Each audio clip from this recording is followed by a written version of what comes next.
Allora, c'è un'interpellanza qua degli amici di Energia Cinica che francamente ci lascia abbastanza perplessi in pratica, no? Allora, dunque facciamo una piccola premessa. Dunque, la Colonna Turati, voi la conoscete tutti quanti, è un immobile del comune che sarà 20 anni che non viene utilizzato. Ci abbiamo speso un sacco di soldi per sistemarlo, ristrutturarlo. Inizialmente con l'amministrazione Guarneri si pensava, quando appunto è stato ristrutturato per la prima volta, di concentrare tutti gli uffici comunali, poi per tutta una serie di motivi non è stato più fatto. Per sintesi non vado a parlare dei motivi, ed è rimasto sostanzialmente così. Era stato messo nel piano delle alienazioni, nessuno l'ha comprato. Il comune, dopo tutto un lungo iter, sarebbe, uso un termine improprio, sarebbe in trattativa, sarà fatto un bando perché venga fatta una casa di riposo in pratica, e questa casa di riposo ha già chiesto alla società che poi parteciperà al bando, se lo vincerà, avrà diciamo la possibilità di aprire questa casa di riposo, e all'interno dei posti un certo numero di posti sono stati autorizzati su convenzione dalla Regione Veneto. Questo è lo stato attuale in maniera molto sintetica. Sull'interpellanza che è stata presentata, ma non ancora discussa, saremo curiosi anche poi di sentirli in pratica.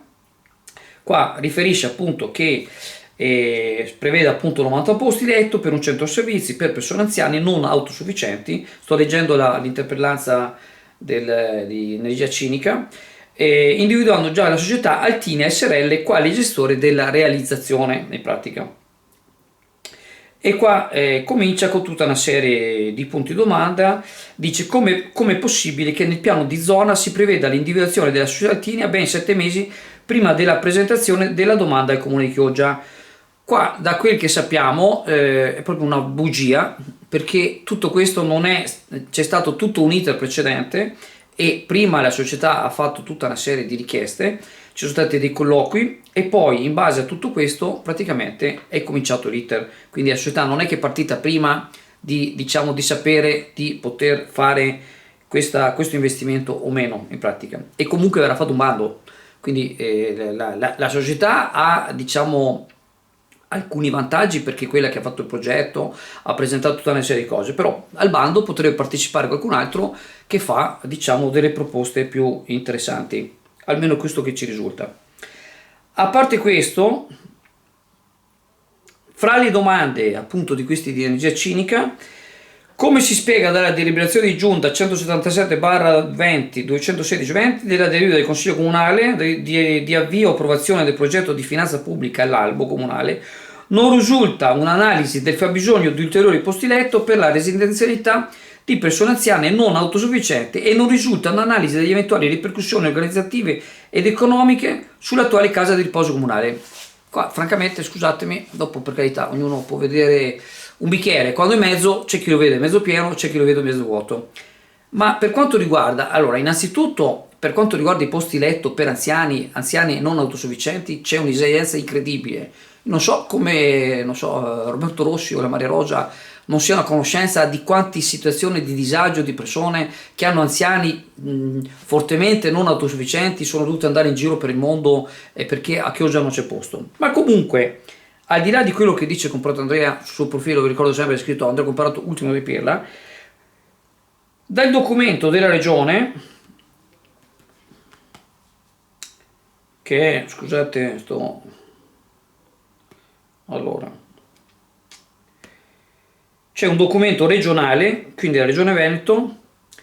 che praticamente ci dà il calcolo del fabbisogno teorico dei posti letto autorizzabili alla costruzione e accreditabili sulla base della popolazione aggiornata al 2000 e non vedo bene l'anno, scusate, vabbè, comunque praticamente, ed ha comunque questo documento per quanto riguarda l'ASLE che parla di Cona, Cavarzare e Chioggia, parla di totale fabbisogno teorico di posti letto per anziani non autosufficienti 934. Quindi praticamente in questo momento la regione potrebbe autorizzare altri 934 posti per quanto riguarda Cona, Cavarzare e Chioggia. Quindi tornando all'interpellanza degli amici, dico amici, ma non sono amici miei, che sia chiaro, precisiamo che non sono amici miei neanche un poco. Allora, per quanto riguarda, quindi loro dicono, ma perché, che impatto può avere da autorizzare questi 90 posti? Ma scusami, allora, se già l'istituto di riposo felice, voglio dire, è già pieno, e c'è bisogno di altri posti, l'istituto di riposo ha fatto richiesta di altri 25 posti, quindi nessuno gli toglie niente, perché se in questo momento sono autorizzabili circa 500, 90 sono questi, insomma praticamente 25 sono quelli della casa di riposo, quindi praticamente c'è la possibilità di allargare ancora, diciamo, questa possibilità di richiedere, se li danno, sono autorizzabili, altri come minimo ci sono ancora disponibili da autorizzare altri 200 posti letto per anziani non autosufficienti. Quindi non si capisce dove sta il problema. Voglio dire, non è che questi della società Altinia, se riusciranno a fare questo investimento, vanno a togliere qualcosa all'istituto di riposo. L'istituto di riposo già adesso è pieno, che sapevo è pieno. Mesi fa diverse persone mi hanno chiesto informazioni perché avevano proprio un grosso problema con i parenti che veramente in situazioni veramente gravi, e alcuni sono dovuti andare lì, alcuni a Pio di Sacco, alcuni a Rosolina, eccetera, quindi proprio una situazione. Poi senza contare che la casa di riposo, questa che metto sempre il puntino di domanda perché in Italia è sempre tutto molto incerto, ma praticamente fanno questa cosa, questo investimento che vogliono fare, e non è solo per quelli convenzionati, ma se uno di Padova, uno di Vicenza vuole portare un anziano e lo vuole portare a pagamento e lo vuole portare a Chioggia, e quindi tra l'altro è un'occasione di gente che viene a Chioggia, quindi ci sarà anche, diciamo, una funzione anche di turisti, perché ci sono certi che non vedono l'ora che ci sia una casa di riposo dove poter portare i propri familiari e poi passare le vacanze estive a Chioggia, quindi diciamo c'è anche questa poi un'altra sciocchezza, ma forse probabilmente non so, io non voglio metterla, ma forse perché qualcuno che vive di stipendio non sa cosa sia un'impresa. Allora, praticamente, sempre nella stessa interpellanza firmata da Alberto Rossi e dalla Manuela Rosa Bosco-Locchio, dice che ad oggi la società Altinia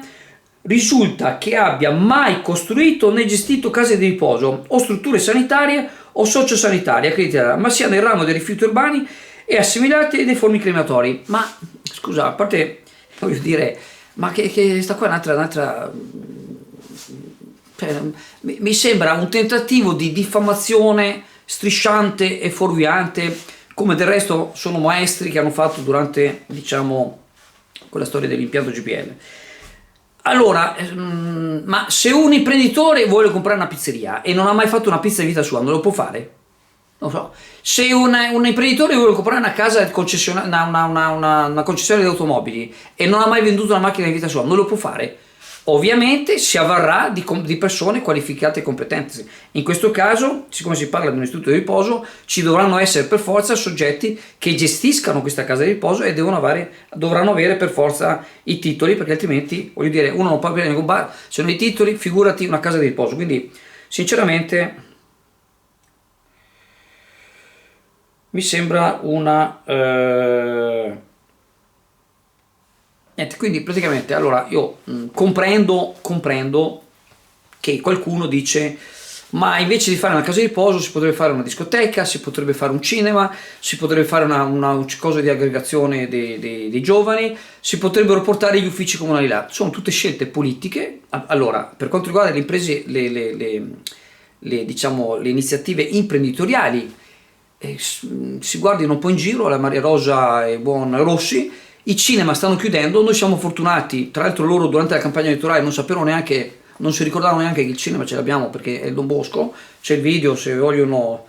c'è la registrazione in cui dicono che a Chioggia non ci sono cinema e invece c'è il Don Bosco, ma comunque anche a livello nazionale i cinema stanno chiudendo. A Venezia ce ne sono, fra Venezia e Mestre ce ne sono 3 o 4 chiusi, perché ormai con 10 euro al mese, 12 euro al mese tu hai tutti i film che vuoi a casa tua, quindi tra andare al cinema e spendere una certa cifra, i cinema stanno chiudendo. Stessa cosa con le discoteche lasciamo perdere con la storia della pandemia del Covid, sappiamo benissimo qual è stata la situazione, ma anche prima le discoteche chiudevano perché evidentemente non sono attività economiche che stanno in piedi in pratica.